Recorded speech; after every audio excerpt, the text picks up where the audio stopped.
देखिए, सबसे बड़ी बात तो है देश की संस्कृति।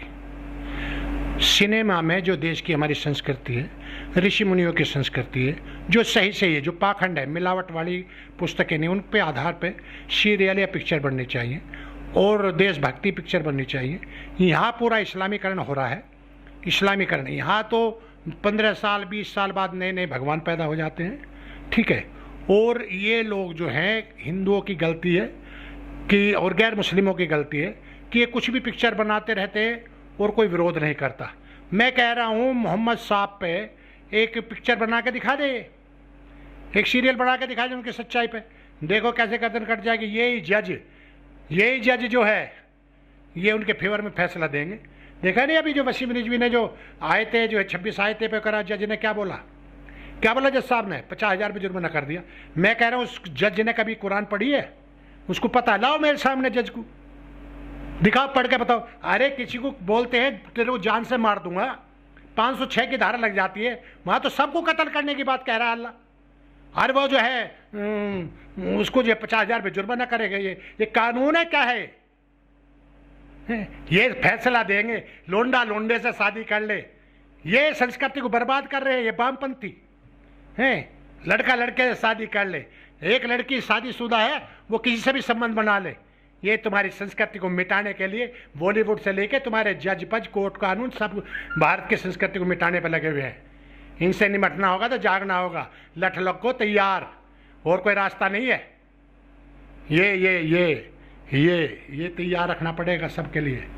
बिल्कुल भय विनिप्रीत नहीं होती, भय विनिप्रीत हो नहीं देवा, लाख करो दुश्मन की सेवा। जब भय होगा तो सारे दुश्मन तुम्हारे आगे नतमस्तक होंगे। देश की शिक्षा प्रणाली के ऊपर मेरा एक बड़ा सवाल है धर्मवीर पहलवान जी कि उसमें कई महापुरुष हैं जिनका नाम का उल्लेख अभी तक मिटा दिया गया है। बिल्कुल दयानंद सरस्वती जी के बारे में भी ऐसा ही एक उल्लेख किया गया है अभी कुछ दिन पूर्व कि उनका भी नाम कई पाठ्यक्रमों से निकाल दिया गया है, और आज की डेट में भी अकबर को महान बताया जाता है। ये सब जानते हैं, सबके रटे पड़े हैं। अकबर को महान बता दिया, महाराणा प्रताप को बता दिया, तो इससे हमारे बच्चे बाहर कैसे निकलेंगे? निकलेंगे। अपनी संस्कृति को पढ़ाओ, अपनी संस्कृति के बारे में बताओ, वेदों की तरफ लौटो। अरे जो परमात्मा का ज्ञान है उसको छोड़ दोगे? क्या गुरुकुल में जाना चाहिए हमारे बच्चों? बिल्कुल जाना चाहिए, हर जगह गुरुकुल होने चाहिए। बेटियों का अलग गुरुकुल होना चाहिए, बेटों का अलग। अगर गुरुकुल होते, मैकाले ने इन्होंने क्या करा, गुरुकुल शिक्षा ही तो खत्म करी, और तभी तो उनका आज जो है सबके ऊपर असर है, सारे दिमाग में असर है।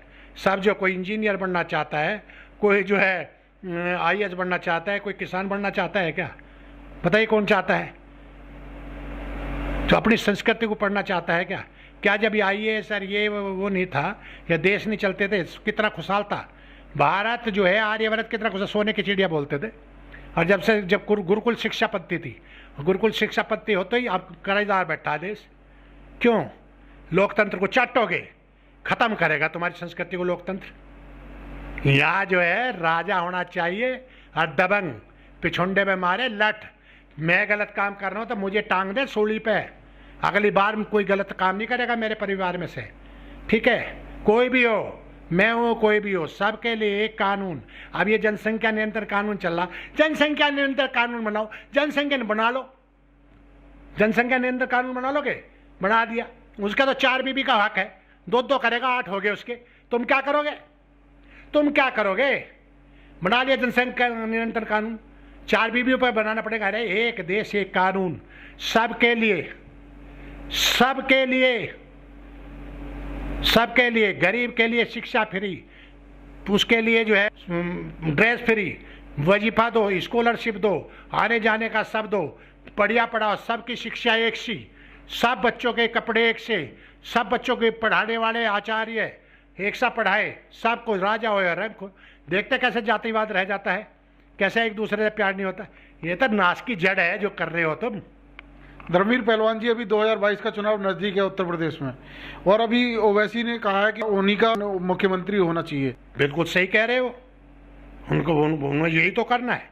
अब 20% हैं, अब उप चीफ मिनिस्टर की मांग कर रहे हैं, जब 40 हो जाएंगे, 50 पर जाएंगे, प्रधानमंत्री की बात करेंगे। वो तो अपने उद्देश्य में कामयाब हो रहे, वो तो सही कर रहे। तुम क्या हो? घंटा? तुम बताइए क्या, वो तो सही कर रहे हैं अपनी जगह, उनका कसूर थोड़े, वो तो करेंगे, उनका तो उद्देश्य है, उनका तो टारगेट है भारत का इस्लामीकरण करना। थारा क्या टारगेट है? खाना रगना। तुम्हारे बच्चे लड़कियां भाग रही हैं, रोज जो है लफ्ज याद कर रही हूँ करे, उनसे जो बच्चे पैदा होंगे तुम्हारी लड़कियों से, हमारी लड़कियों से, वो तुम्हारे दुश्मन पैदा होंगे, दोस्त पैदा होंगे। ये जो कन्वर्ट कर रहे हैं को क्या होगा? जो कन्वर्ट होकर जा रहा है तुम्हारा दोस्त रहेगा, दुश्मन रहेगा। जितने भी ये नए कन्वर्ट हो रहे हैं ना हिंदुओं, ये सबसे बड़े तुम्हारे दुश्मन हैं। पहले बौद्ध है वो दुश्मन नहीं है, न पहले मुसलमान तुम्हारे दुश्मन है। इतने जितने जो है कन्वर्ट हो रहे हैं, ईसाई कन्वर्ट हो रहे हैं, पहले ईसाई इतने, आप दूसरे देशों में जाइए कि सम्मान करते हैं बेचारे, इतना वो नहीं है, हालांकि उनका भी बात वही है, लेकिन वो इतने तुम्हारे दुश्मन है। ये जो नए बन रहे हैं ना, ये सबसे बड़े दुश्मन है, मिटा के छोड़ देंगे तुम्हें, ध्यान कर लेना। फिर से कह रहा हूँ कि हमें अपने संस्कृति को बचाना है, लौटना होगा, तकड़ा होना होगा, संगठित होना होगा।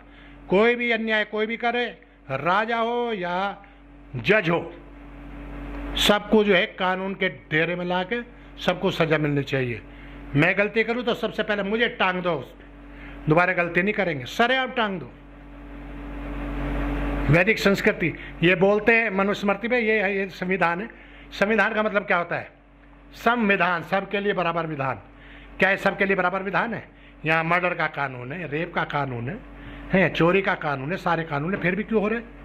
सजा नहीं, कठोर सजा, ये डंडा दिए भाई, ये पड़े तुरंत जुर्म करते ही।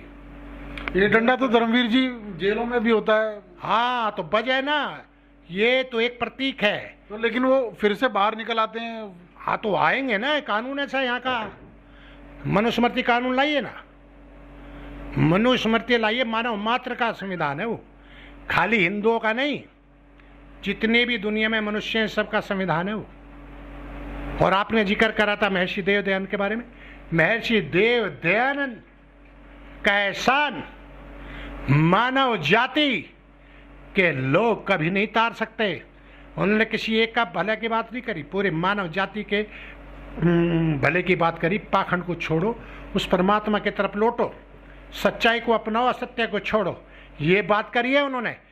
महर्षि देव दयानंद ने कभी किसी के का विरोध नहीं किया। उन्होंने बोला ये सत्य है, ये असत्य है, सत्य को अपनाओ, असत्य को छोड़ो। अब हरामखोर क्या कहते? महर्षि देव दयानंद ने देखो कुरान पर सवाल उठा दिए, बाइबल पर उठा दिए। अरे भाई सवाल उठाए तो जवाब दो ना, हरामखोरो, तुम्हारे में दम क्यों नहीं, सामने आके जवाब दो। महर्षि देव दयानंद ने कभी किसी को गलत नहीं कहा, ना किसी का विरोध किया। उन्होंने कहा सत्य ये है, असत्य ये है, सत्य को अपनाओ, असत्य को छोड़ो।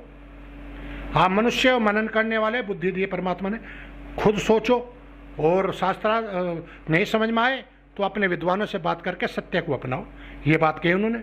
पूरी दुनिया मिलकर महर्षि देव दयानंद का एहसान नहीं तार सकती। और आरामखोर महर्षि देव दयानंद को भी गाली देते। अरे यहाँ तो परमात्मा को गाली देने वाले लोग हैं भैया। बिल्कुल, ये है हमारे साथ धर्मवीर पहलवान जी, जो कि वैदिक सत्य सनातन धर्म फाउंडेशन से आते हैं। और अगर ये यहाँ देखो, सुनने मालूंगा नहीं, हाँ। अगर ये हीट में यहाँ जोर सा लगेगा, बताओ कोई गलत काम करेगा? नहीं, सही जगह मारना चाहिए। 3 महीने तो टेढ़ा चलेगा, टेढ़ा टेढ़ा, ये डर नहीं मिलेगा तो गलत काम तो ये है हमारे साथ धर्मवीर पहलवान जी, जो कि देश को जगा रहे हैं, निरंतर जगा रहे हैं। देश की जनता अभी भी सो रही है, आधे से ज़्यादा सो रही है, लेकिन निरंतर हम लोग यही प्रयास कर रहे हैं आपके माध्यम से और अपने चैनल के माध्यम से। मजहब को छोड़ो, धर्म की तरफ लौटो, वेदों की तरफ लौटो और धर्म की तरफ लौटो, और सत्य सनातन वैदिक धर्म की जय।